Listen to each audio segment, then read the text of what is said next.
بسم اللہ الرحمن الرحیم الحمد للہ رب العالمین وصلی اللہ وسلم علی نبینا محمد وعلی آلہ واصحابہ اجمعین اما بعد۔ ادارہ تربیت المعلمین کی جانب سے محتمم صاحب کی ذمہ داریوں سے متعلق اور ان کے تعلقات اور ان کے روابط سے متعلق کچھ حالات و احوال ذکر کیے گئے تھے۔ آج ہم اس پر بات کرنے والے ہیں کہ اہتمام یعنی محتمم صاحب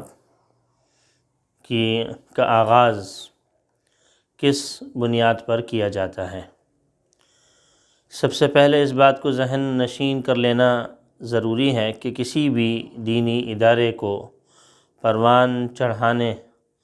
اور اس کو اپنے معیار کو بلند سے بلند تر رکھنے میں سب سے اہم ترین جو فریضہ اور کردار ادا کرتی ہے وہ اس ادارے کی مجلس شورا ہے۔ مجلس شورا پر اس ادارے کی ذمہ داری عائد ہوتی ہے۔ محتمم صاحب، اساتذہ، طالب علم اور دیگر جتنے بھی اور دوسرے عملے ہیں، ان سب کے افراد سارے کے سارے اس کے ماتحت اور اس کے پابند ہوا کرتے ہیں۔ اس لیے ضروری ہے کہ ہر ادارے کی جو بھی مجلس شورا ہو وہ انتہائی مستحکم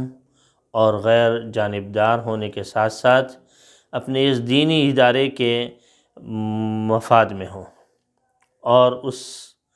مجلس شورا کا جو ہر فرد ہے وہ بھی ذاتی اعتبار سے اپنے ذاتی حیثیت سے انتہائی اعلیٰ اوصاف کا حامل ہو۔ ہر ادارہ اور ہر اسکول اپنے اس بنیادی ڈھانچے کے اوپر چلتا ہے۔ محتمم صاحب اور بعض اوقات اپنے یہ اساتذہ، ان سب کا تعین اسی مجلس شورا کے اوپر ہوا کرتا ہے۔ مجلس شورا جو ظاہری اعتبار سے جو اپنے اندر اوصاف رکھتے ہوں، جس میں جو کہ ابھی ہم نے یعنی محتمم صاحب کے لیے جو اوصاف اس سے پہلی نشستوں میں ذکر کیے تھے، انتہائی تقوی اور طہارت اور بزرگی کے حامل ہوں، اور علم اور عمل کے لحاظ سے اپنی مہارت کے اعتبار سے، اپنے ایکسپیرینس کے اعتبار سے، اپنے فن کے اعتبار سے یہ تمام حضرات اپنے کمال کو پہنچے ہوئے ہوں۔ ظاہری اعتبار سے بھی اور باطنی اعتبار سے بھی جتنے بھی اوصاف ہیں، امانت اور دیانت اور ظاہری اور باطنی تمام اوصاف ہیں حمیدہ، ان سب کے اندر ضرب المثل ہوں۔ مجلس شورا وہ مجلس شورا ہوا کرتی ہے کہ جن کے اندر اللہ جل شانہ کا خوف، اللہ جل شانہ کی جانب رجوع، اور اس کے علاوہ دنیاوی اعتبار سے جتنے بھی اونچ نیچ اور دنیاوی لحاظ سے جو بھی مسائل سے یہ ادارہ گزر سکتا ہے، ان سب کی معلومات بھی کسی حد تک پورے انداز سے ان کے اندر موجود ہونی چاہیے۔ دیکھیں، یہ ایک ایسی کمیٹی ہوا کرتی ہے اور ایسی بنیادی ایک مجلس ہوا کرتی ہے کہ تمام کے تمام ہمارا جو دینی ادارہ ہے وہ اسی کے اوپر منحصر ہے۔ اس میں تعداد کم سے کم 3 یا 4 ہوں، اس سے زیادہ بھی ہو سکتی ہیں، لیکن کم سے کم 3 یا 4 ہوں، اور وہ اپنے اندر اتحاد رکھتی ہوں، اور اپنے اندر اتفاق اور اتحاد کے اپنے درمیان یعنی جو مجلس شورا کے جو افراد کار ہیں وہ آپس میں ہی ایک دوسرے کے لیے بھائی چارگی کی فضا رکھتے ہوں، اور اپنے اندر ایک دوسرے کا احترام رکھتے ہوں، ایک دوسرے کا اکرام کرتے ہوں، تو انشاءاللہ العزیز یہ تمام چیزیں جب سامنے آئیں گی تو اللہ نے چاہا یہ ادارہ بھی انشاءاللہ اور اس مجلس شورا کا بھی استحکام ہوگا۔ جب ادارے کی بنیاد اس طریقے پر مضبوط ہوگی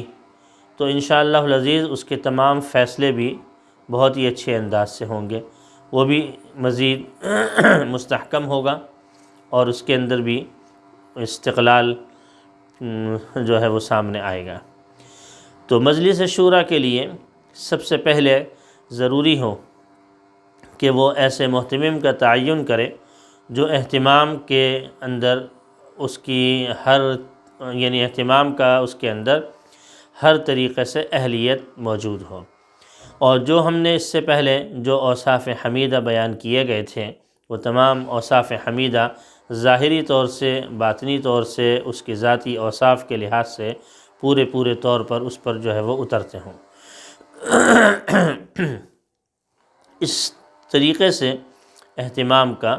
تعین کیا جاتا ہے۔ جس طریقے سے اہتمام کا تعین کیا جاتا ہے، اسی انداز سے اس ادارے کے بہت ہی زیادہ اہم ترین بہت سارے ایسے فیصلے جو کہ محتمم صاحب سے آگے کے ہوا کرتے ہیں وہ بھی مجلس شورا کیا کرتی ہے۔ تو مجلس شورا ایک ایسی بنیادی کردار ادا کرتی ہے کہ جس میں تمام کا تمام جو ادارہ ہے وہ اسی پر منحصر ہوا کرتا ہے۔ تو سب سے پہلے اس کا جو کردار ہے وہ حضرت محتمم صاحب کے عنوان سے ہے کہ ایسا اہتمام اور ایسا محتمم کا انتخاب کیا جائے جو اپنے اندر ظاہری اور باطنی طور پر تمام تر صلاحیتیں اور تمام تر اوصاف کا وہ حامل ہو۔ اس سلسلے میں سب سے اہم بات جو سامنے رکھنے کی ہے وہ یہ ہے کہ کوئی بھی فرد محتمم بنایا جاتا ہے، خود محتمم بننا یہ مناسب نہیں ہے۔ کیونکہ یہ کسی منصب جلیل کو، کسی اہم اور بڑے کسی عہدے کو مانگنا یہ ویسے ہی اپنی شخصیت کو متاثر کر دیتا ہے اور متنازع بنا دیتا ہے۔ تو لہٰذا محتمم صاحب کو چاہیے کہ وہ کبھی بھی اس منصب کے اوپر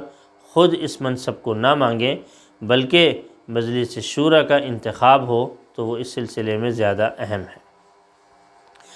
جب اس موقع پر کسی فرد کو اہتمام کے لیے چن لیا گیا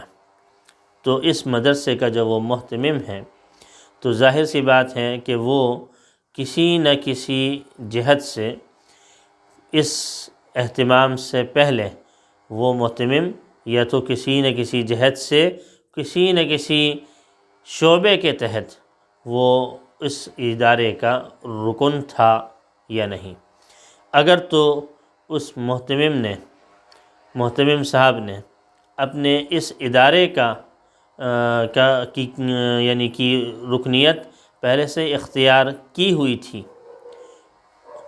تو اس سلسلے میں احکامات الگ ہیں، اور اگر محتمم صاحب اس دینی ادارے کے پہلے کسی طور پر بھی محتمم یعنی ان کی رکنیت نہیں تھی تو پھر اس